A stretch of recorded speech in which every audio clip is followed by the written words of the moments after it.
Right, we're back. Audio and video was fine 100%. That was from Alex Carl. I relocated again. So the audio should be better now. I found what was a problem with the audio. It was literally the audio hole was covered. I kind of dampened the light a little bit, reposition.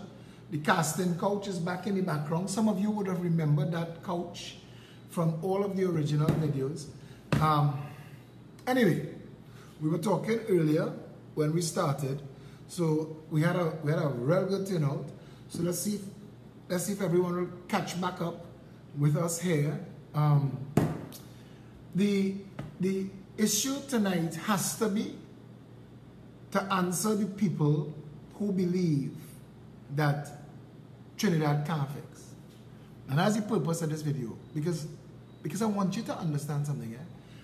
There was a time in Trinidad and Tobago where people of color had no rights. They had no rights at all. And in 1970 that changed with the Black Power uprising, whatever you want to call it.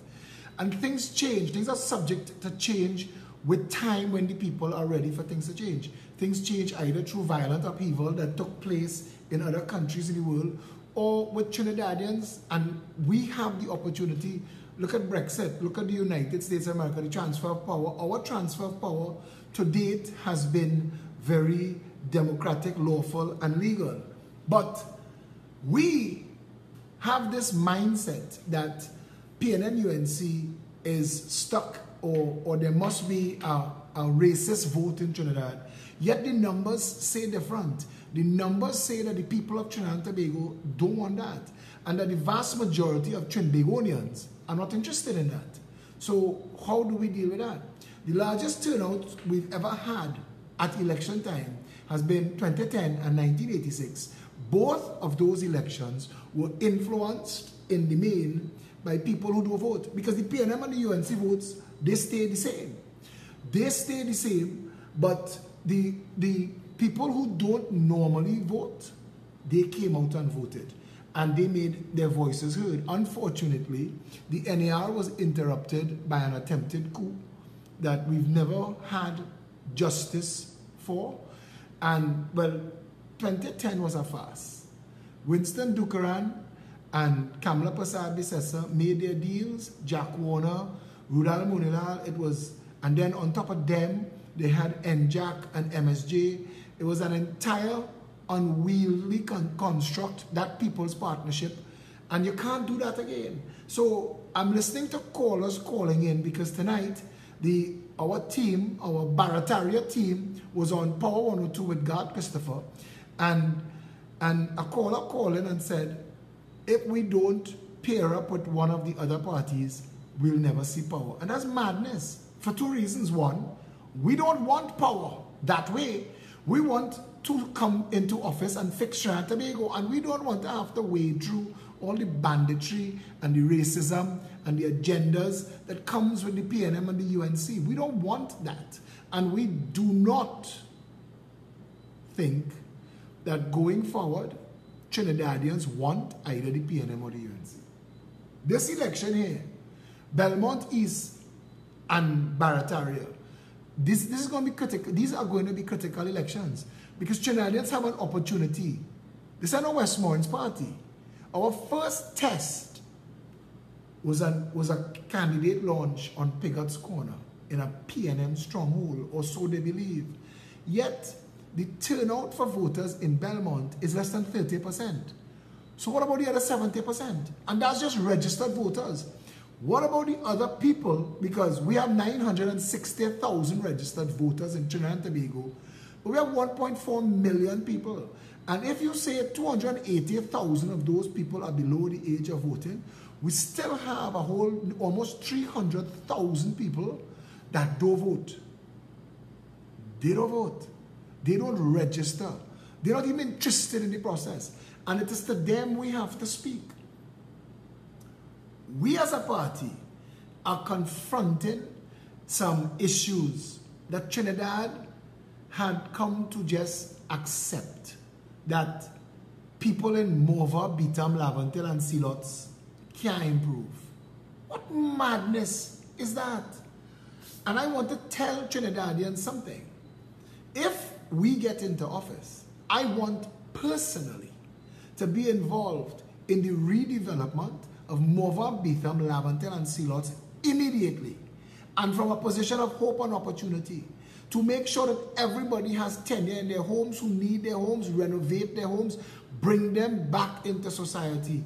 We've isolated and cut off a large portion of our country, consigned them to poverty, and then failed to secure the nation's borders, made Trinidad a narco state, and had it awash in illegal guns, and didn't expect rice, peas, and beef to meet in a pot and it not come out as a pillow.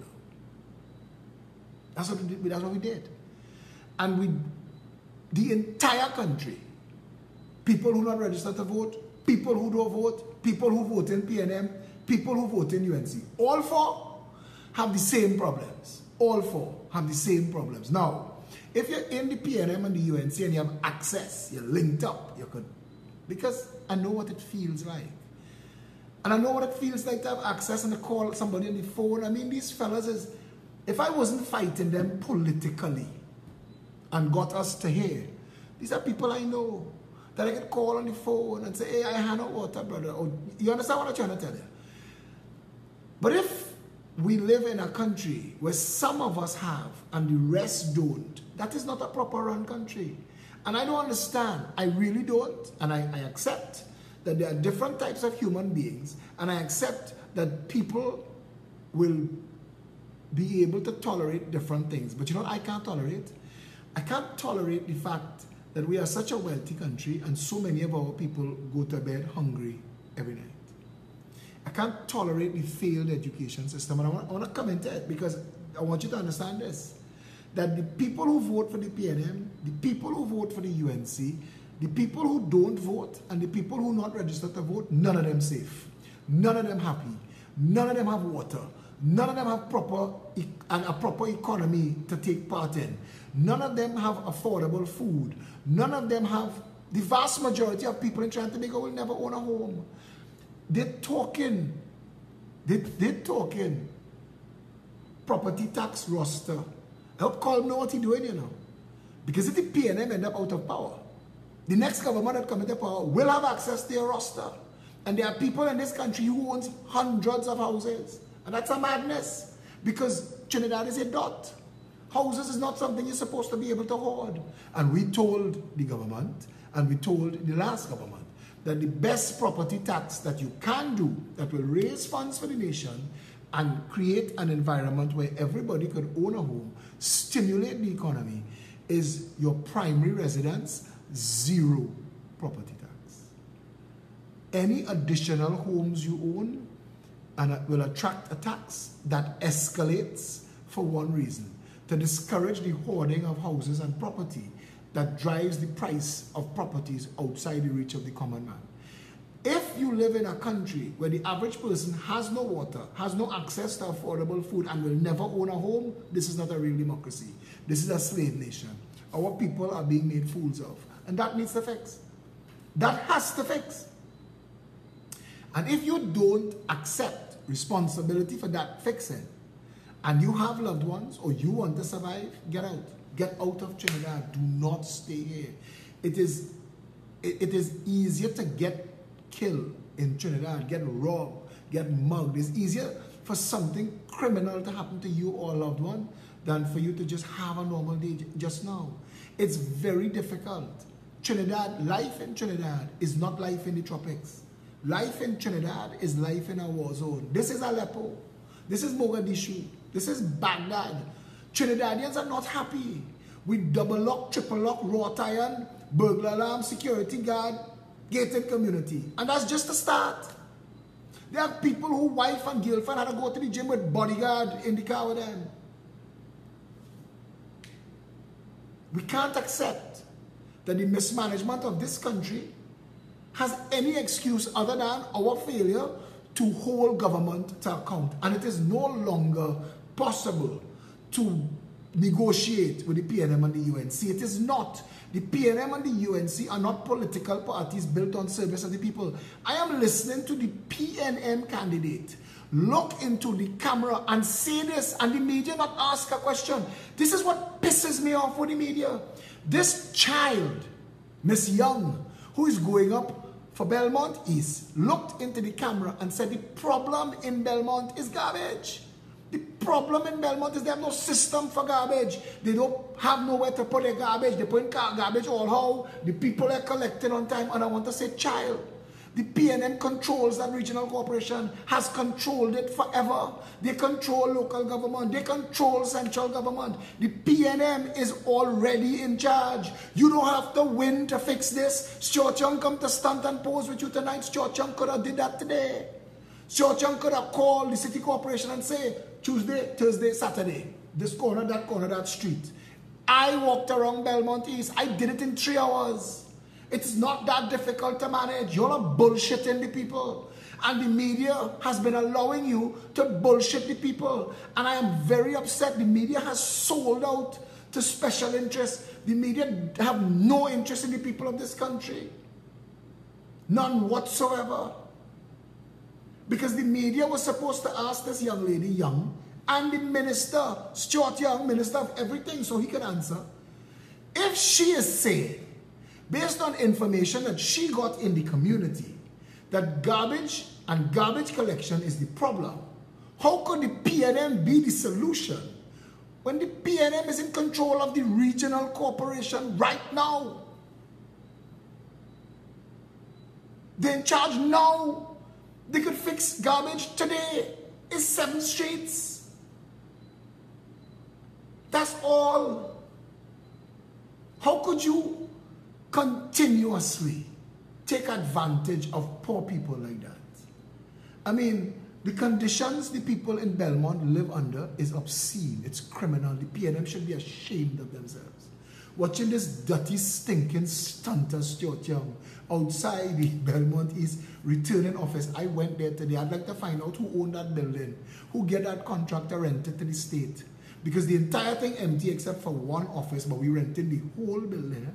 We rented the entire building. I bet you there's somebody friend in government renting an entire building with 3 floors and only 1 office in use.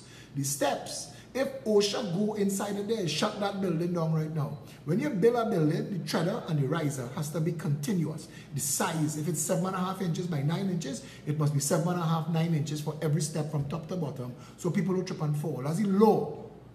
And every step in that thing different. It's like a blind man on a moving platform, build that staircase.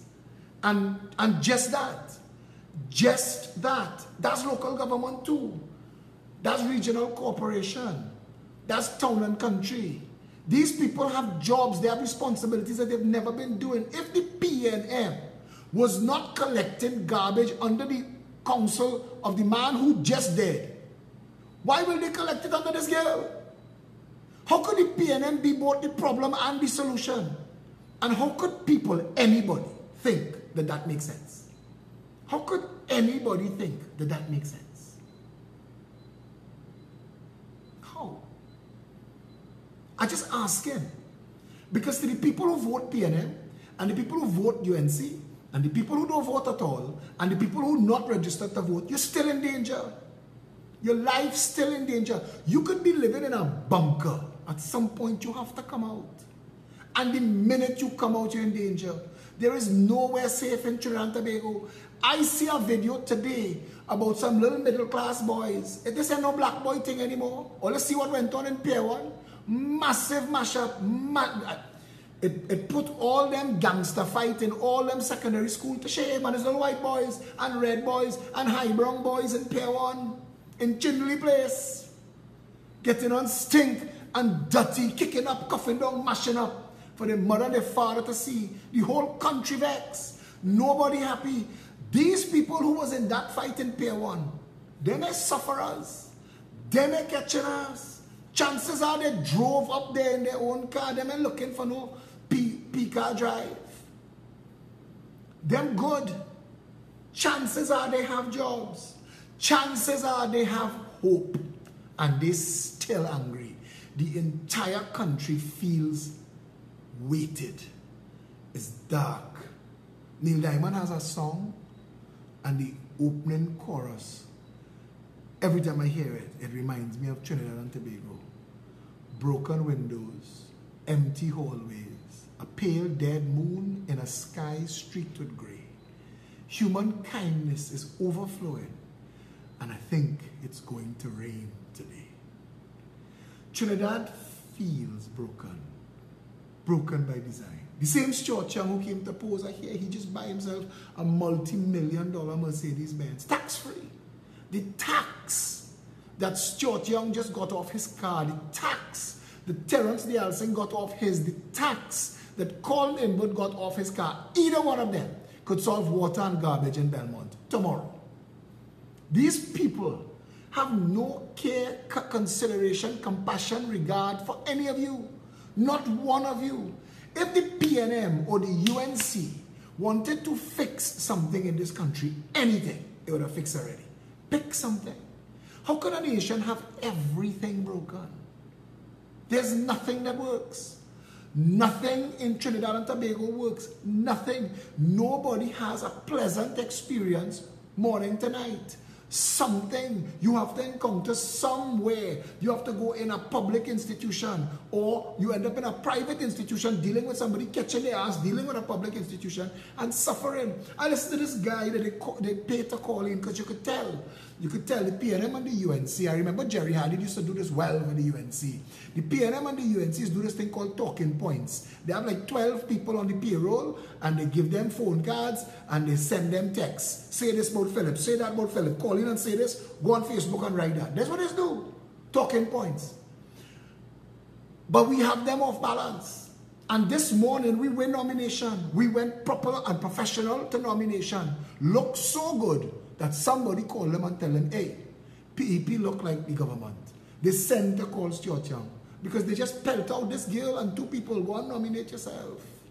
Go and nominate yourself. The PEP treated with it with the respect it deserves. And if the CNC 3 and TV6 had show you, that you'll see all the pomp and circumstance required to say we've come with consideration for the people of the community. We come with everything we have. We're going to represent you. Give us the opportunity. The people who tell you Trinidad will take 50 years to fix, bullshit. Trinidad will take 10 years to fix, bullshit. You need 2 terms to fix Trinidad, bullshit. You need 5 years, maybe. And let's talk fixing Trinidad and Tobago. Because a progressive empowerment party government, let's have this conversation now, right? Time it. Because I want Keith Rowley, Stuart Young, Faris Al-Rawi, and the rest of the bungling bandits in the PNM to pay attention. And Kamala and her clueless crew who just now thieving party slogans. Kamala and her crew stole our slogan and printed it on the back of a t-shirt. No problem. Kamala and crew driving around playing, vote them out. But not knowing that every time people hear that song play, vote them out, they're thinking PNM and UNC. But play it, Kamala. You're working for we. Anyway,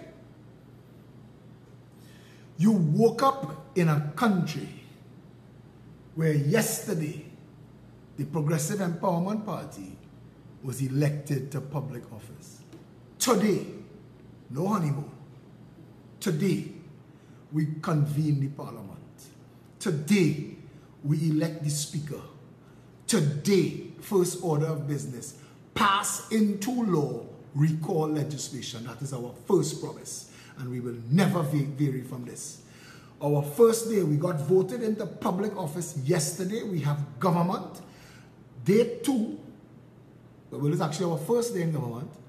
We convene the parliament, elect the speaker of the House of Representatives, and lay on the order paper immediately to be debated recall legislation. We have it already written, ready to go. Kitos, this is how you do the thing. We're ready to lay it in parliament. We're not there. We don't have access to your technocrats and your legislators, and we've already done it. Recall legislation laid in parliament, and we're not leaving until we edit, fix it, organize it, pass it, vote it. By tomorrow, the president of the country will assent to it. By day 3 of a program, see all them who talking constitution reform, they're pushing that on you like bullshit. Bullshit, Pandey bullshit in here, Michaela bullshit in here, UNC sending them out now to talk constitution reform, constitution. Country can't fix our constitution reform. Ask them, what do you want to reform? Tell us. Tell us. Because they have no clue. They're just saying those words. They have holes and gaps. They need to fix what? Show us where. Because I read the Constitution all the time. I read the Constitution on air Sunday morning between 8 and 10. I can read the Constitution for you now. And the things that need fixing in our Constitution does not require reforming. It requires amendments. In the United States of America, their Constitution was written when slavery was legal. So they had to write an amendment to free the slaves. And there's an amendment to the United States Constitution that frees the slaves. When the American Constitution was written, women had no rights. They had no right to property. They had no right to vote. And after the suffragette movement, and Susan B. Anthony and crew was successful, they wrote an amendment to the United States Constitution giving women the rights to vote. When Miranda, the person's name was Miranda, you know, who got, I think the police beat this person, I'm not sure if it's a man or woman, beat this person into a confession. They came up with this thing called the Miranda rights, where you have the right to remain silent. Anything you say cannot be used against you in a court of law. You have the right to an attorney. If you cannot afford an attorney, one will be provided to you. That is an amendment to the Constitution. The Bill of Rights that gives everybody rights. That's an amendment to the Constitution. Freedom of the press. Freedom of the press is an amendment. In the United States of America, we talking our Constitution, raw-based material, is a better constitution than the United States of America's constitution. The only country that I think has a more up-to-date constitution than Trinidad and Tobago is South Africa's constitution. You could Google that as well and read it. You could read the United States Constitution. Britain doesn't have a constitution, they rely on the Magna Carta.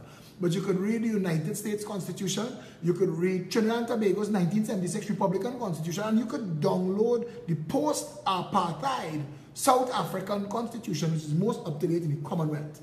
Because we're all still in a Commonwealth, okay? Going forward, Trinidad means, and I'm saying to all the people, and I want you to tell others, when they come at you with the bullshit about constitutional reform, ask them what you mean. Because if they don't know, I'm going to tell you now. We need certain things to make the country a little more functional.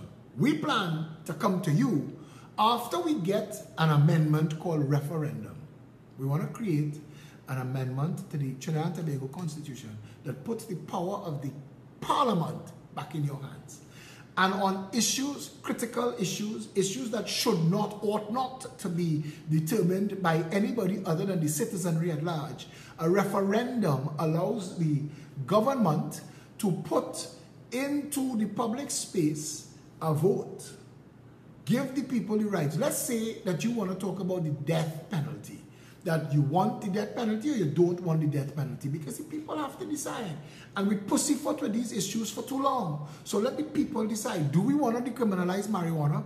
Put it to a vote. Let the pro-decriminalization speak and the anti-decriminalization speak, and there be an actual national vote.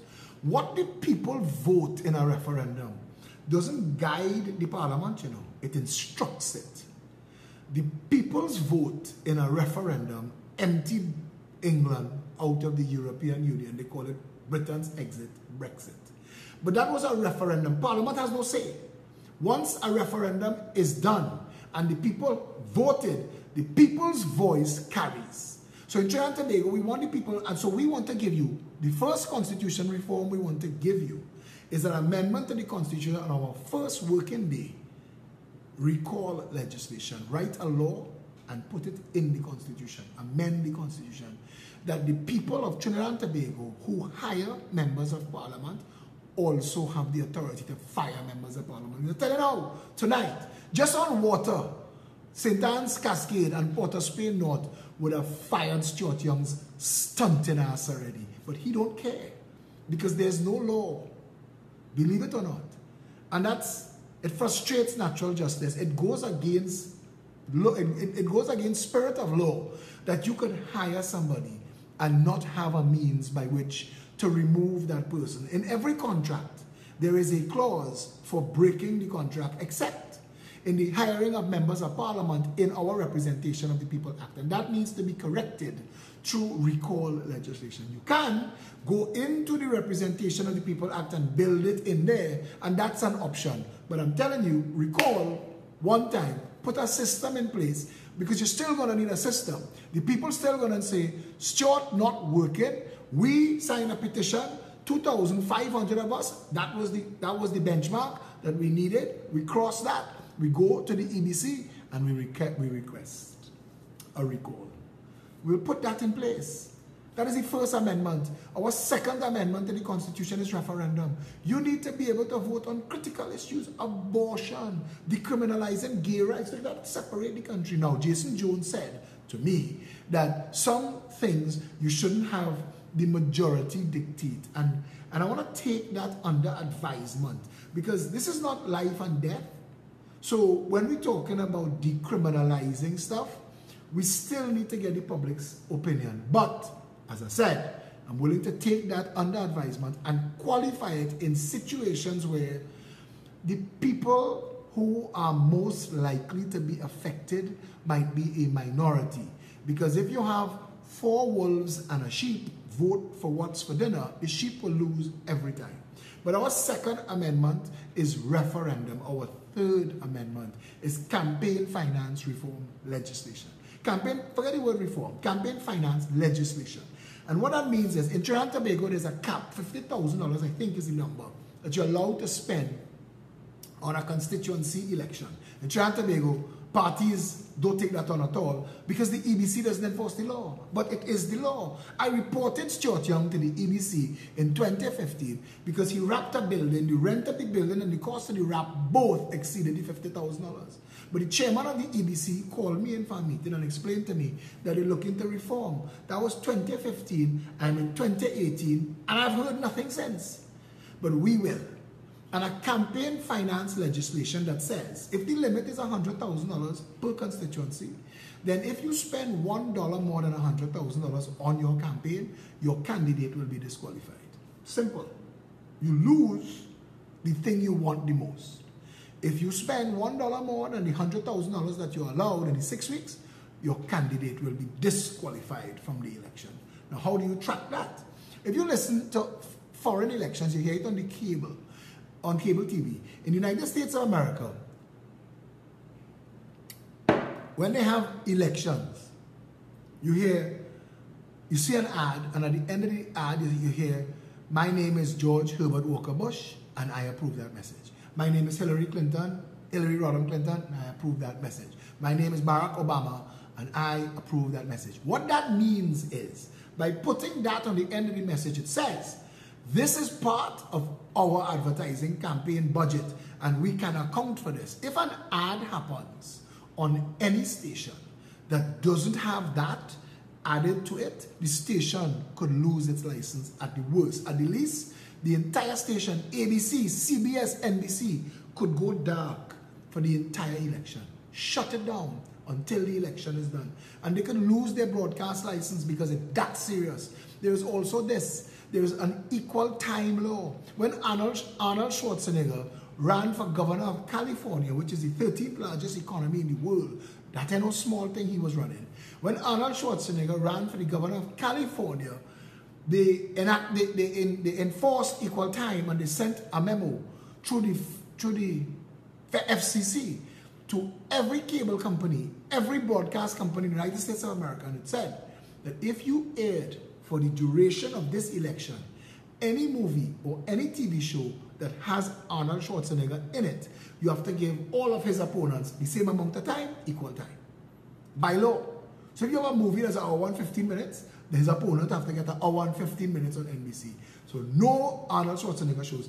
All of this is contained in campaign finance legislation, and they need to cap it because we have no cap. So madness takes place, and they could spend any amount of money. Why would that be our business? You must ask that question, because then you get the SABGAs and the Junior Sammies and the SISs and the Calcos and anybody who want to be a financier, the Ish and Steves. I remember when Ish and Steve and Brian Quaitong and Johnny Soong had went to a house in Valsain and put together $1 million and sent it for Pandy. I remember that. And that begat the whole bullshit that went on in Piaco. That fast forward is email gate and all this craziness, Section 34.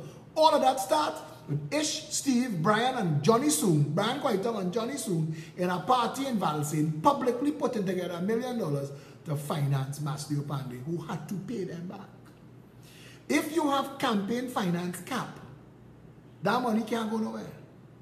Because after that, you need to amend the Integrity in Public Life Act. And the Integrity Commission needs to be strengthened. It needs to be strengthened. It needs to be given the power to investigate everybody who is in public life. The Integrity Commission needs to be able, you have to say, I am worth $1.2 million now. And if at the end of 5 years, you are worth $1 more than the salary that you earned as a member of parliament, you could be jailed. You are not even allowed to receive a gift from anybody that could be linked in any way to you. Not even Christmas time. Don't even bring me a bottle of sour wine at Eid. If you could be linked to, because this is to protect the treasury. When people get gifts, and a gift could be a Mercedes-Benz. A gift could be you and your family get a $500,000 holiday. A gift could be a condominium in Florida. And these people get these gifts and then give back millions of dollars from the treasury. So it's not really a gift. It's we buying it for them at 4 and 5 times the price. That after done. You need an Integrity Commission with teeth. You need an Integrity Commission that has power of investigation, forensic accounting, search and seize, and arrest. Arrest. If you are 1 month behind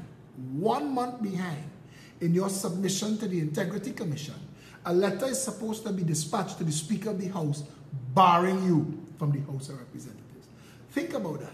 Think about 5 or 6 members of Parliament late accounting for the barred from the House of Representatives. Government could change hands with a vote. People need to take public life seriously. People need to take public office seriously. People need to take the government, the parliament, the treasury seriously. And the thing that does that is the Integrity Commission. Because the Integrity Commission could seize your assets and sell it. The Integrity Commission could arrest you. That's what we need. We need that amendment. If you have a cap on campaign finance and you amend the Integrity in Public Life Act and you give the Integrity Commission power of arrest, power of search and seizure, give them a budget that is a percentage of the national budget. If the national budget is $60 billion, give the Integrity Commission $60 million. Do you know that this year's budget for the Integrity Commission is $12 million? And by the time they finish pay their rent to the unit trust building, by the time they finish pay their rent and their salaries, they have no money. That they can't even hire a private investigator to follow Stuart Young, or Faris Al-Rawi, or Keith Rowley, or Kamala Persad-Bissessar, or the Chief Justice. And that's their job. Their job is to watchdog the people in public life and public office. That's the Integrity Commission's job. If you don't fund them to do that, they can't do it. It's like the Police Complaints Authority and the Police Complaints Division and the Professional Service Bureau. They can't do their job. They're not properly set up. They're not properly funded. They have a proper mandate. So the police service is in a mess. But let's stick with constitution reform. Because we want campaign finance legislation. We want the Integrity Commission to be stronger. We want referendum so that the people could vote and decide big issues in the country. Who is your final court of appeal? CCJ or Privy Council? Let the people decide. Present all of your cogent arguments to the people of Trinidad and Tobago and let them decide in a referendum instructed to you. Do you want death penalty? Yes. How do you want it? Electric chair, lethal injection, hanging in the public square. Let the people decide. And when the people decide, put that into law. Recall, referendum, campaign finance and integrity in public life act. And the last one we want to do as the first part of our legislative agenda is to separate the legislature from the executive. No more must a member of parliament be allowed to be a minister or anything else. A member of parliament must only be a member of parliament. End all. All government ministers must be hired like CEOs and overseen by the parliament on behalf of the people. If a member of parliament cannot be anything but a member of parliament, we could insist that we have 2 days of parliament a week and 3 days of office, so that your member of parliament is either in the parliament or in office accessible to you. All of a sudden, the things start to make sense. All of a sudden, it starts to make sense. Those things That is campaign finance reform. I mean, constitution reform. When they talk constitution reform, ask them what the hell they're talking about. I just told you the things that you actually need. We also want to come to you and tell you this. Trinidad and Tobago does not need the Senate. It serves no purpose. It has no function. It has no teeth. The people who appoint the Senate could fire the senators today if the senators don't do what they want to do. If you don't amend the Senate now, there are two ways you could go. You could either make Senate appointments for life, judges, so that parliamentarians can't threaten to fire them if they don't vote the way they want. But you have to assume that the Senate serves a purpose. And I don't think it does. We can't do the work the Senate does in the Parliament. That's what the Parliament's job is for. We need proper committees. We have this foolishness that we do where the same bunch of people that sit in legislature come forward and sit down in committee. Madness. Have an oversight committee. That could work. We don't need a Senate. We don't need a president. We have a prime minister and a president wasting money. Pick one. Pick one. The president has no job that the Chief Justice can't already do. The president serves no purpose in the country. None whatsoever. That needs to be dealt with. We can amend that. You know how much money you will save? We are taking part in a local government election, but we believe local government is poorly set up. I'll tell you why. We have 41 constituencies, but they're administered by 16 corporations, and that does not make sense. It doesn't make sense at all where a chain of command is concerned. You need to be able to control authority to make sure that the system works. And we propose to replace local government, the regional health authorities, and the way the police service is set up now with something called Constituency Board of Supervisors. Give the authority at the level of the constituency. All 41 constituencies should have their own Board of Supervisors. A supervisor for public works, public utilities, education, health, and security. Those are the critical things for you and your family in your constituency. That traffic, water, public works, the roads, all the schools, the green spaces, that you're secure. These things are important to your daily life. And it is what the police and the regional health authorities and the local government is supposed to do. But they don't. Because the regional health authorities don't line up with the local government. The police precincts don't line up with either. And none of them line up with the constituency model. It is a madness. It is a crazy system. It is like if you gave a drunk child the ability to design Trinidad and Tobago, that's what they would have come up with. That is a mad system. Completely scrap it and replace it. 41 constituency boards of supervisors. You pick anything inside of there. You pick education. Pick security. When the Commissioner of Police and the Minister of National Security, and you could even include the Chief of Defense Staff, but you see that's something else that we need to discuss because we have an army that doesn't make sense. That army should be repurposed to serve alongside the police on a permanent level. It should be homeland security. We need a proper Coast Guard because we need to secure the nation's borders. And that's a whole other conversation because our maritime security wall will integrate the Coast Guard into a real border security system. But you can't have the army just running around in the bush. You have to have an actual purpose for them because once the borders are secure the nation from inside. You secure the sea, you secure the land, and be safe. And that's the plan. But take security. Minister of National Security, Commissioner of Police, and there's a meeting. So there are 41 supervisors of security. These have to be police officers, trained as police officers above the rank of inspector, in charge of all the policing in their constituency. They are the supervisor of security. All 41 of them are meeting with a commissioner of police. The government has given the commissioner of police a mandate: reduce crime by 100%. We want no murders. We want no theft. I mean, it sounds mad, but that should be a target.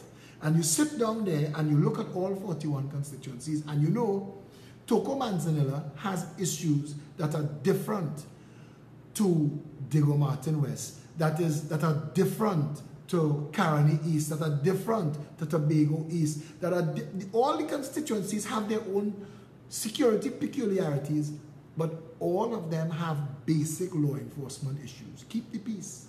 Keep the peace. That's the police first job, you know. If you keep the peace and enforce law, country safe at the constituency level. Imagine you're in a meeting and you discuss Port of Spain South, where Besson Street falls, and you discuss East Port of Spain and Laventille East, Laventille West. All of these constituencies have high crime and high violence. So those supervisors of security need additional resources that, say, Toko Manzanilla wouldn't. Toko Manzanilla might have different concerns. Mayaro is a vast constituency. They will have different needs. Their concerns might require more police outposts and more marine policing for boats and things. But we have a robust Coast Guard, secure the nation, secure the borders plan. So those things have to dovetail and integrate for synergies, and we will work that.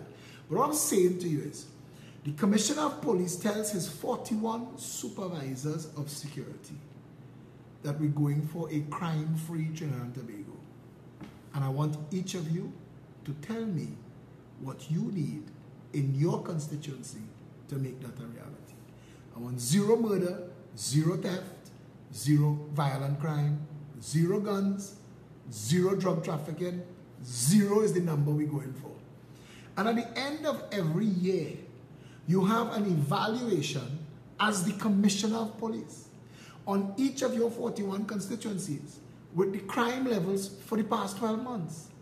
And you can tell the constituencies that are under the most pressure, or the supervisor that may be not the best person for the job. Now, if you're in basketball, you know how the draft works, the best performer, the worst performer, and how they exchange people. If you have 41 constituencies and you have a top performing inspector in his constituency, and you have a constituency that's struggling, the first step should be to send in reinforcements at the supervisory level, give him an assistant. Because now PepsiCo has a policy called Next Man, that the first time as a supervisor you mess up, they give you an additional supervisor to work with you. Mess up again, next man. And literally, that's how it has to be. Because if we send an assistant to you and the two of you can't get it right, then the both of you have to come out. Somebody will be able to bring security to the constituency, and that person gets the job. And that's how we have to think. So everybody needs to know, because you want your bonus, and I'm saying this, school principals, police inspectors should benefit from the same tax-free status that the Senate and the Parliament gets now. And I'll tell you why. You want police officers working their asses off to get that rank, to get that position, to get that tax-free status. Likewise with teachers. You must have a master's or a doctorate. You must have an unblemished career. And you must have successes along the way, meritocracy that we could measure. And once appointed, you have this as a lever. At the end of the day, this is the carrot and the stick. You have to decide. If you want this job and your pension is a beautiful pension, see it through to the end. Deliver on the job. So this inspector of police, he had no interest in who is his friend and who's not his friend. He has his own life to take care. And all the police officers below him want his job. Now, one of our proposals is to bring an organization like the New York City Internal Affairs Division of the New York City Police Department, and give them the responsibility, hire them on contract to clean up Trinidad and Tobago Police Service. We've been told 6 months. We've been told 6 months they will remove the largest part, the important part of the rogue criminal element within the police service, because there's only 6,000 people and they do it for 65,000 police in New York City, so they know what they're doing. So they're willing to come and do that here on contract, hire them, clean up the police service. 6 months without clean police service. At the same time, we're undoing and redoing the system of justice. Cold cases. Every day from today, go back That case is a cold case. And we are signing judges. We work with the system, sign judges, you all clean up all of that. Going all the way back, 25, 30, 40, 50 years. Just keep cleaning it up. When you're done, you all will come forward. Everything going forward is a new system of justice. Every crime, every matter that comes before the courts now have a timer. 3 years for civil matters, 5 years for criminal matters. And the judges on this system are judged by their performance. By their performance. If at the end of the term, 3 years or 5 years, the case is not complete, the case gets tossed, and that is a bad mark on a judge's record. And judges now have to be paid well and given the opportunity to do the job properly, full time. Full time.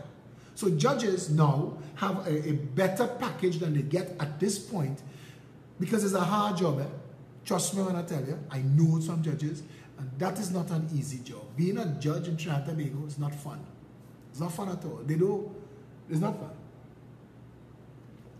Anyway, you don't want to get stuck. But imagine, and this is where we began, you woke up in a Trinidad and Tobago under a progressive empowerment party government, and the media, all of the media, is at Piarco, where the internal affairs team has arrived, and they're having a press conference that they have a mandate and a contract that in 6 months the police service should be clean. And that is, the public sees that, and the criminal element sees that the police service is going to be cleaned up so that law enforcement will have no impediments to enforcing the law. You will also get another day,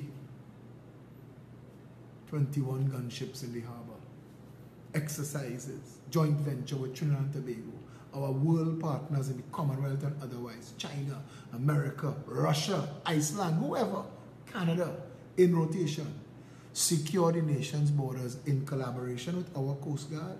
Nothing enters Trinidad and Tobago without search. Nothing. End the drug trade, end the gun trade, end the human trafficking trade, end the importation of dirty money washed in Trinidad and Tobago's economy. End it. While they are here, the maritime security wall is being built. The maritime security wall is actually 6 repurposed oil platforms 3 miles out at sea, all around Trinidad and Tobago, connected by the 360-degree radar, all of them equipped with fast attack boats and gunships, helicopter gunships. So that 3 miles out at sea, and they would be spaced between them, sonar buoys.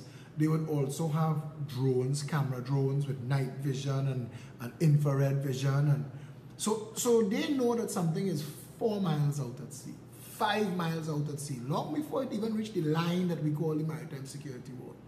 And it's out at sea. And they could dispatch drones to check it out. While they're talking to them, drones, checking the heat signature of your boat, giving us all that critical information, because Trinidad needs to be protected and secured. So that by the time you reach the 3 mile line and they call on you to yield, you yield. Because if you don't yield, we will do whatever it takes to stop you in the water, including sink you right there. If you cross that line without yielding to the Coast Guard, sink you in the water. Because we need to send a very clear message that the day of rampant criminality and billions of dollars of cocaine passing through TNT is done. The fact that the PNM and the UNC have never built the maritime security wall is something to which we should ask questions, because the plans for the maritime security wall are still in the Ministry of National Security in Dillon's office. I am telling you that. I've read them. So they're there.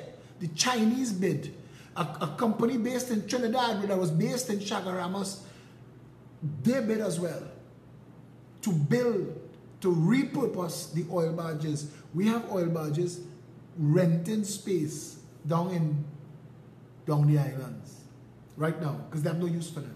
And they will never have a use for them again. Repurpose them, create the maritime security wall. I'm telling you, all it takes is a year. All it takes is a year. Because all them cocaine drug barons, they will have to either fight for Trinidad and we'll fight them back, or find somewhere else. Find somewhere else. And Trinidad is important to the world. And we've never flexed that importance. And it's time to flex that importance. While all that is going on, we want to diversify the economy. Keep listening. We want to build 10 marinas, not one. You copy the idea, doing one, 10. Private sector, public sector joint ventures with international partners to bring cruise ship tourism to Tobago. Cruise ship tourism in Tobago would change Tobago overnight, and it doesn't affect the landscape of Tobago, but you put 1 million feet on the ground and billions of dollars in the Tobago economy. We can diversify into agriculture. The first thing we want is to establish hardy crops for export. Guava, soursop, breadfruit, avocado. Those things that don't need much maintenance but have a massive market. Mexico is getting $1.5 billion a year just for avocados, and the avocado is joke to ours. We could get into, and people tell you, we can't grow food because the people in the Caribbean want to supply us. Listen. Miss me with bullshit now. Stop giving me jackass excuses. The first excuse they used to say was, we can't afford to grow our own food. We debunked that completely. So now they say we have to help out our CARICOM partners. Brother. Change that tack. We have to help out Trinidad first. Trinidad has to be right-sized and properly set up. You can't help nobody if you drowning and we drowning. Right now, we want our people in Trinidad and Tobago to be safe, secure, and happy. Like a rising tide. Chochang, you quote me. Give me my props. Like a rising tide lifts all boats. We want to make sure that there are more jobs in Trinidad and people. Companies must compete for your labor. A job is you exchanging labor and skill and expertise for money. I remember I heard a joke a long time ago that there was a company called Skechers that had a big vault. And the vault, they couldn't get the vault open. And they hired this guy, and he came, and in 3 minutes, he opened the vault, and he left. And he sent them an invoice. I think the invoice was for like $500 in those days. And it was a lot of money in those days. And the management said, madness, you can't charge us $500. You were here for 3 minutes. And they sent it back. And the managing director wrote on it, explained this. He sent it back. Opening the vault, $1. Knowing how to open the vault, $499. They paid the man. They pay the man. Because you exchange your skill, your expertise, and your labor for money. And we must make sure that there are adequate opportunities for you to get jobs that dovetails with, that provides the opportunities to you to maximize your full potential. It is not just the firm and the company and the economy. Our people are as, if not more important, because this is not slavery days. We're not whipping people to perform. What we want is a fully actualized, empowered, motivated, and happy population. We want people to get up happy to go to work, happy to come home. We want that. That's what we want for Trinidad and Tobago. And you live your life. You go in your bar, you go in your pub, you go in your restaurant, live your life. But we want you to be able to leave your door open. We want to get like those countries where you see they boast, you can leave your wallet, your computer, your phone on a table and go and come back. And it's still there. We want to be like that. That's the standard we set for ourselves. Why the PNM and the UNC never did that? It's simple. It's easy. The countries that work are 50 and 100 times bigger than Trinidad and Tobago. So why this dot in the sea that spends more per capita at budget time cannot do what they do? I don't understand that. It is either the PNM and the UNC are stupid and they're populated by nincompoops, or they're a band of thieves. It's one of the two. Because the money getting spent, but we're not getting value for the money. And the country doesn't work, and everything is broken. And prior to the arrival of the Progressive Empowerment Party, all they was talking was bullshit. All they was talking was bullshit. The PNM didn't expect us to stand up in Belmont and Baratari, and they didn't expect us to send candidates of that quality. So now, I'm watching this girl who didn't know anything this week, but they must be had that child in school. And she trying to talk what they want to do. And the only question the media not asking is, but aren't you all in charge of this regional corporation now? Wasn't your councillor the man here that just dead? If these problems exist with a PNM councillor and a PNM councillor, how can a PNM councillor replacing a PNM councillor be the solution? What you're trying to tell me is that you're also coincidentally bad lucky that 2 failed councillors run Barataria and Belmont East? Because that's what it's looking like. And we've lowered our standards, eh? We've lowered our standards. The woman in the abusive relationship who leave and end up in a next abusive relationship, but she defending this one because he ain't kicking me as hard as the last fella. We've gotten to the point where we've accepted bullshit from government because we think we don't deserve better. And I want to tell you, you deserve so much better. They want you to talk shit. They want you to get caught up in the thick of thin things. They want you to get distracted by old talk, bacchanal, and noise. And I want to tell you something. All you should be concerned about, every single one of you, don't look to like your Prime Minister. In fact, have a healthy respect for the firing process of everybody that you hire, so that it is not difficult to say, listen, I don't know how we're going to get along without you, but starting tomorrow, we're going to try. Make sure that the person you hire is functionally capable of delivering. Listen to how they speak about what they say that they will do, so that you can discern using critical thinking. If that person has a healthy enough knowledge about what they're talking about, that if I give them a chance and they really do follow through, country will work. That's what you have to do. That is your whole responsibility. When you choose a man or a woman in a relationship, you are looking for certain things in that relationship. Let it be, when you hire somebody for your company or you hire somebody to work for you, you're looking for something specific.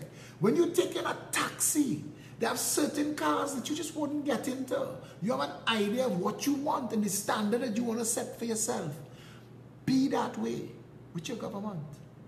Be that way. Hire a government that you readily believe have every reason to serve you.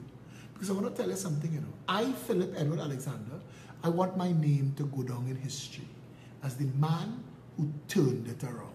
I fixed it. While all of this going on, I want you to be reading in the papers who all of a sudden start to work functionally because we passed laws that separated the boardroom from the newsroom. So if you want to own a media house, you can, but you can't influence what the media house publishes, not even by your advertising, because we want free and fair media as called for in the Constitution. But you would be reading in the media that Johnny so-and-so and Charlie so-and-so and Mary so-and-so who had made off with this country's money are in custody. You see, we like little bacchanal and we like little old talk. Remember the woman on the cruise ship, how she get away and we get her back and all that shit, we like that. I want to let you like it more. But I want you to talk about the big puppies. You see them big fish that should have made a jail a long time ago in this country? You see the Johnny O's and the Calder Hearts and the Dupre's and all these sons of bitches that milk this country dry, and all the small fish, the medium fish and the big fish, all fish hard. And we need to treat our country with that kind of respect.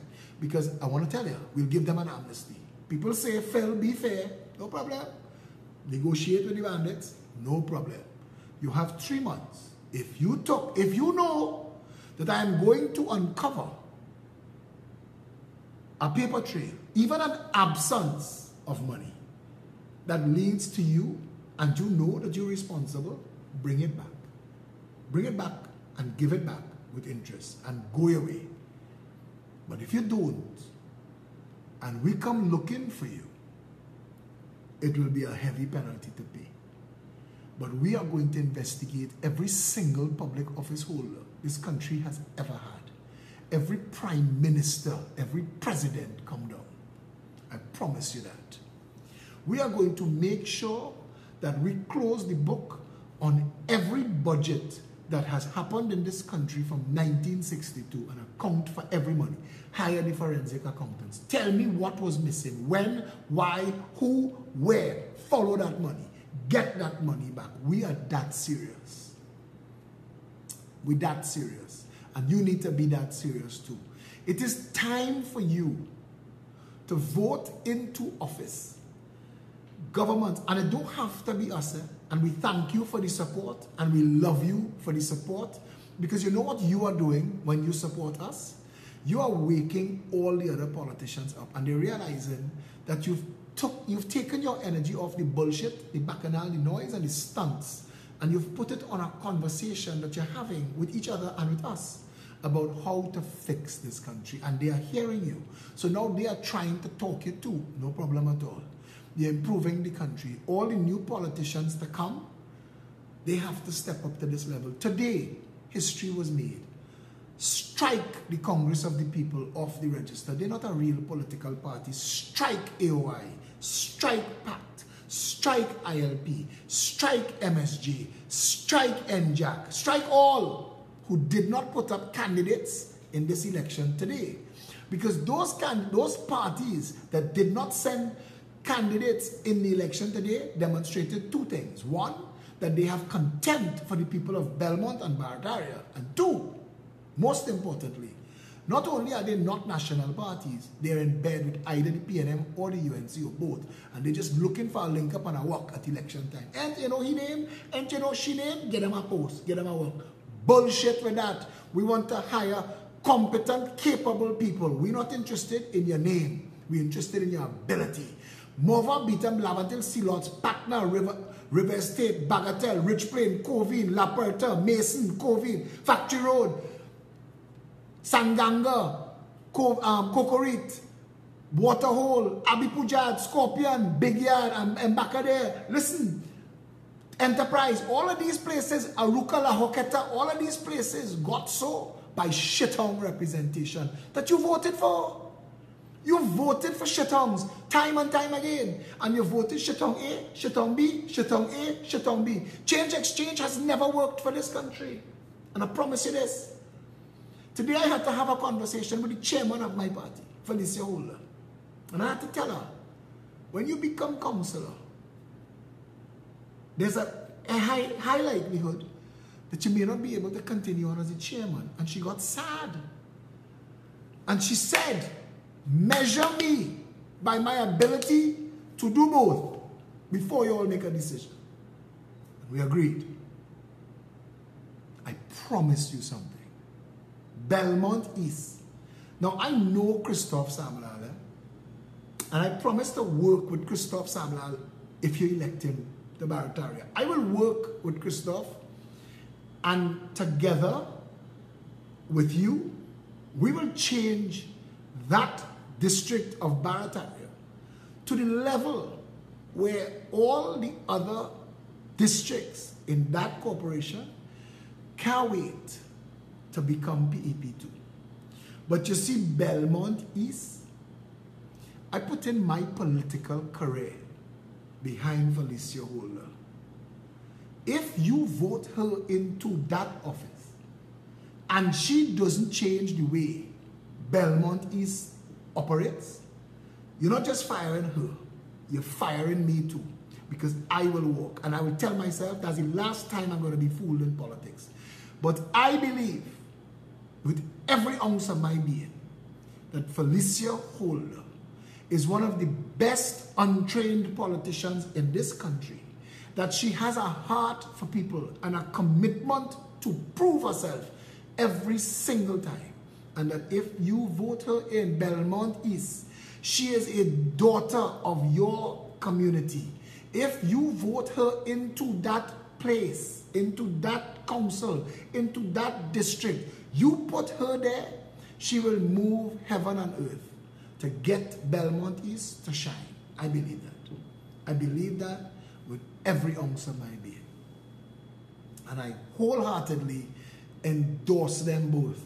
I know Christophe wants to prove himself. And always, that is a good reason to hire somebody.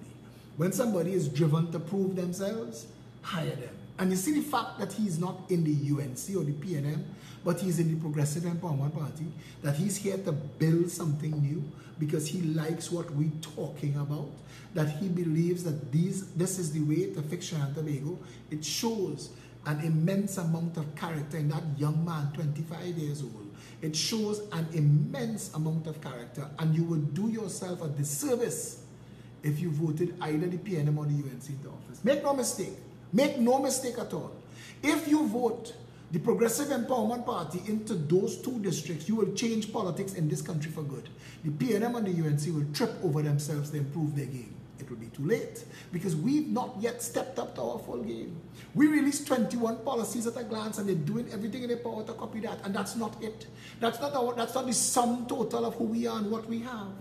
This little party, the Progressive Empowerment Party, is such a wealth of compassionate, patriotic citizens of Trinidad and Tobago driven to do better. And I tell you, I want to write my name in history. I've made this decision. Let's do this together. Let's fix our country. Let's rebuild Trinidad and Tobago. You are not stuck. You are not stuck in a bad job. You're not stuck in a bad relationship. You're not stuck in where you're living if you're not happy. You're not stuck. You just have to make a decision and take massive action.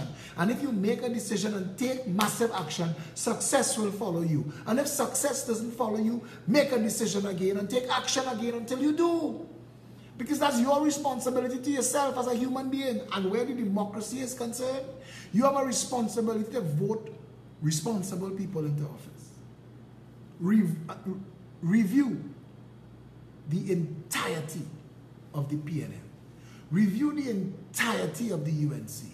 And then review this party. At 17 months old, we've already changed the political conversation in Trinidad and Tobago indelibly and for good.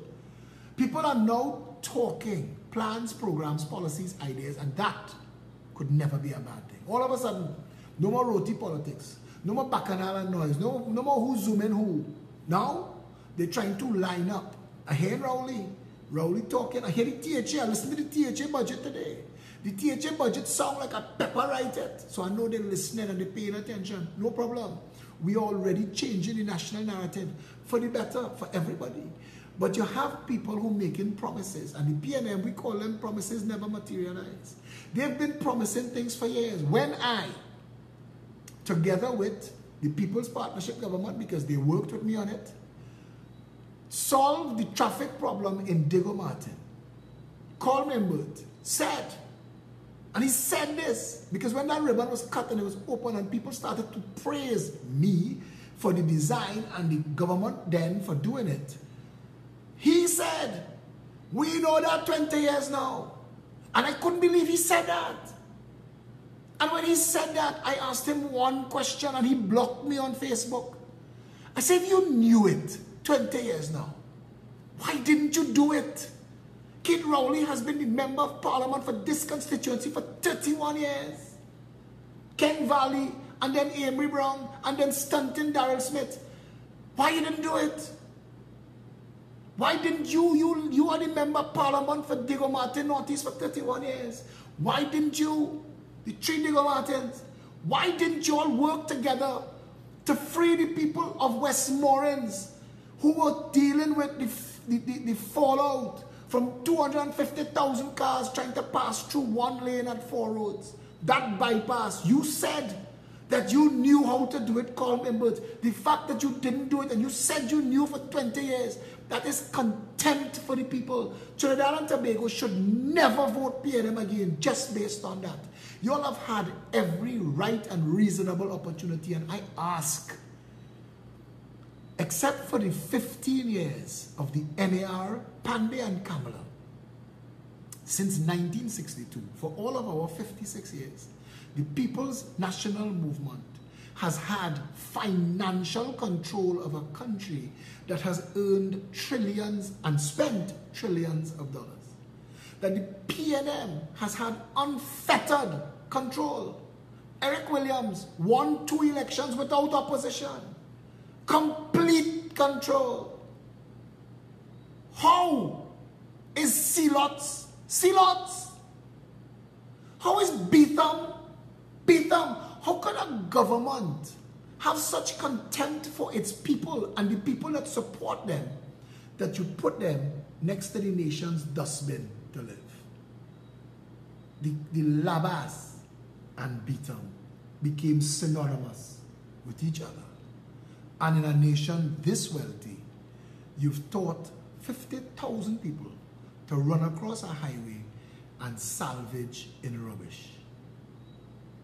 How could anybody in a right mind, black, white, Indian, Chinese, Syrian, Hindu, Muslim, Orisha, wherever you are, how could anybody think that a political party that has such contempt for the people who look like them, how could you consider? Have you ever been to Bagatelle? Have you ever been to Cocorit? Across the road from Bayside Towers. If you sell the penthouse on Sabga Bayside Towers and cross the highway, you could buy the whole of Cocorit for that money. Have you ever been inside of there and see the squalor, the degradation, and the poverty those PNM supporters live under? Have you ever been to the top of La Puerta? Have you ever been to Rich Plain? Have you ever been to Rich Plain and go up the hill and talk to people who tell you that they voted for the PNM uninterrupted, and for 62 years they've never had water? Never. I got water for Rich Plain. And Keith Rowley and the councillor for the area, some Mendez girl, went to the Integrity Commission to say, Wassa working for my campaign. You stinking, dirty, contemptible son of a bitch. That is not Wassa working for my campaign. That was Wassa working for the people, and for the first time they had representation that works. But you're so stinking dirty. And the PNM has used people's housing needs to voter pad this country, to make it difficult to beat them. Because that's what we need to do. We need to beat them. We need to beat the PNM and the UNC. We need to beat them out of government. We need to fire all 41. It is time the people of this country had a real government that gave, listen, to the caller who called earlier on 102 that said it'll take 20 years for Trinidadians to wake up. Friend, if that is true, this nation will sink and this country will die. We will end up one of those countries that they speak about. Guyana has passed us. Jamaica has passed us. Grenada has passed us. We will end up an example to the rest of the world what not to do when you have money. Because we keep hiring clowns who use our vote to enrich themselves and enrich their friends. And it has never worked out for us. Nothing. The Taruba Stadium gave them 2 stunts that you went and you cheer for. The nice little pretty girls wind the bumsy for. We wave a little thing in the air. $1.2 billion. That could have built 50,000 houses. This country has been mismanaged corruptly and used to steal and launder money. This country has been broken by design. There are white-collar criminals that call the shots in Trinidad and Tobago that you will never know dictate how you and your family eat. And you think that the PNM and the UNC is people's parties, yet no matter what happens, jump high, jump low, the people never benefit, but the financiers, friends and family do. Everybody getting board position, contract, everybody getting tax-free status, and government money. We need to decide if what we want is a better Trinidad and Tobago. And if we do, start now. Start in Belmont East. Start in Barataria. Call all your family. Call all your friends. Tell them, listen, we're doing this. We're going to change this country. Paint those 2 districts orange. Call them. Go by them, because everybody living in Barataria and everybody living in Belmont East have a family and a friend, and you always listen to me. Go by them and tell them we're working together on this, you know. We're working together on this. We're taking a chance to fix Trinidad and Tobago. We're starting now. 2 tiny orange dots.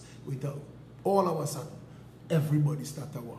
All of a sudden, licensing office stop closing at noon. Tell Watson, you kiss my half-red ass. If the cashiers don't want to work, I will automate the cashing and put 2 ATM machines where the cash registers are. And it's that simple. And if you want to march, I will mix Moby and make cheese sandwich and meet you on the march. And you could continue marching. And every worker that step off, I will automate his job. Because it is time the country got service. It is time this nation worked. And if you're a public servant, you know what I am telling you. It is bullshit. And you don't like it when you have to deal with it. What you don't like for yourself, don't like for other people now. Don't like it for other people. Let us make this nation a better nation. We together, all of us, we could do this. We could have Trinidad and Tobago be the paradise on earth it was meant to be. I promise you that. In 5 years, we diversify this economy. So oil could drop to $1, we will survive. That's where we need to go. Think about it. Think about it. Vote for yourself selfishly. Don't vote skin color. That is bullshit. That don't work for you. Don't vote hair texture. Look at the people who talking all the race on Facebook. Look at them. Look at their lives. Look at what they do with it. They've been conned and fooled and dumbed down. You can't even argue with them. They're beyond reason. So you have to leave them and fix the country around them and let them benefit. Maybe they come to their senses. The vast majority of Trinidad and Tobagonians are intelligent, thinking people. And I think, and this is a constant appeal, if we are going to have a better country, we have to do it together. And we have to want it. If you want that for yourself, for your family, for your loved ones, make sure Belmont, East, Barataria, bring those home. We need you to come on board. We are now screening candidates for all local government positions because local government elections are due next year. And we want to put you on the ground in all of the districts now to get to know the people. If you are from the district, in your district, and you want to work with your community, come and sign up. Any Saturday at noon, Shari Wilson is the party organizer and she will mobilize you. Get you to work with the caretakers and we go into the constituency and we do walkabouts with you. And you get to know all the things that need to be done in the area and your people get to know you and we're ready for that election. So as election call, we just step up one gear. We're done there. We're done in the community. We're done doing cottage meetings. We're done doing walkabouts. We're already there. We know everybody. Tanti, uncle, junior, we know them. So an election call, we're there. Ignore the people who are paid to attack and make noise. They are like the empty barrels you hear about that make the most noise. They don't have a solution to give you, but they have a problem for every solution. Those people have no value. Ignore the Inchan Ishmaels, the Starks, the Marcia Brave Boys, the Rhoda Barretts. These people are paid noisemakers, and all they do is frustrate you. When you listen to them, all they do is make you believe nothing can fix, nothing can work, nothing good. Those people are of no material value to you, your life, and this country. Ignore them. Focus and vote selfishly. Start to think about this country from your perspective. That's what everybody needs to do. I'm saying again, we need your assistance. Come on board. Join us. We have a meeting Wednesday at 5:30. If you want to pass in and you would like to get your name down, you want to get a pre-screen, that you want to be working in your community, I am willing to work with you. Come and meet me. Come and meet the team. Let's start working together. We are also interested in meeting people who would like to join. And we have a little academy that we're setting up of all the policies that we stand for, and you will work with the advisory council and the management team to get you on the ground ready. We have caretakers that are being groomed as potential candidates for general election. We want to be ready for that. So we're working on that as well. Tonight was no jokes and there was no music because I wanted to talk to you about seriously now, and every conversation that we have now going forward, I just want us to talk as people, Trinidadians and Tobagonians. If you need entertainment, you have cable and you have Android box for that. But when we're talking, let's start to let's level up. Let's take the conversation to the next level. We have this Saturday coming. The 30th is this Saturday. The curry queue, yes. This coming Saturday, we have a curry queue. It's pretty much almost sold out, but there are tickets and you could talk to Sati Shamsaran You could talk to any of the other team members that you see on the thread. You could reach out to any of them and book your tickets. It's $60 and it's a contribution towards the party, but you also get a real nice roti from Roti Cafe, and you get to choose which roti you want, so you're in business, right? And those who would like to buy like 100 tickets or 50 tickets just to make a donation to the party, we appreciate it. The lunches we are distributing Saturday live on social media in Port of Spain to the homeless on behalf of all of the people, the overseas peppers, the overseas chapters. Today I met Jackie Onassis, who is she is a member of the party, and she is going to be together with Asif. They are actually setting up in Australia. We're building out in the United Kingdom. We're building out in Australia. We're on the ground in New York City. If you want to get involved outside of Trinidad and Tobago, reach out to Ali G. Ali G is in charge of all the external overseas PEP chapters. We have an overseas group, PEP overseas members. If you would like to be added to PEP overseas, private message me and I'll add you to that group. Yeah? So, going forward from here, we have a country to save, and you have a real political option now, a real political vehicle. Forget the nonsense, forget the noise. Start talking plans, programs, policies, ideas. Build your political future, build this country back, build it out of something that works. What happens now? Nothing works in Trinidad and Tobago. Yeah? So, I'm going to see you tomorrow. We're going to be talking every day. We're going to be talking every day because right now we really have to get together and fix this country. If you are in Belmont and Barataria, if you're in Belmont East and you would like to get involved with the team, Richard Blaze, Lima McLeod Wilkinson, or you could talk to the candidate Felicia Holder. If you're interested in getting involved in Barataria, you could reach out to Tony Defoe, Sarah Nabi, or the candidate Christoph Samlal. And we want all of you to come on board. We meet on Wednesday, 5:30 at headquarters. And Saturday coming is the curricule. So until I see you tomorrow, stay safe, Trinidad and Tobago.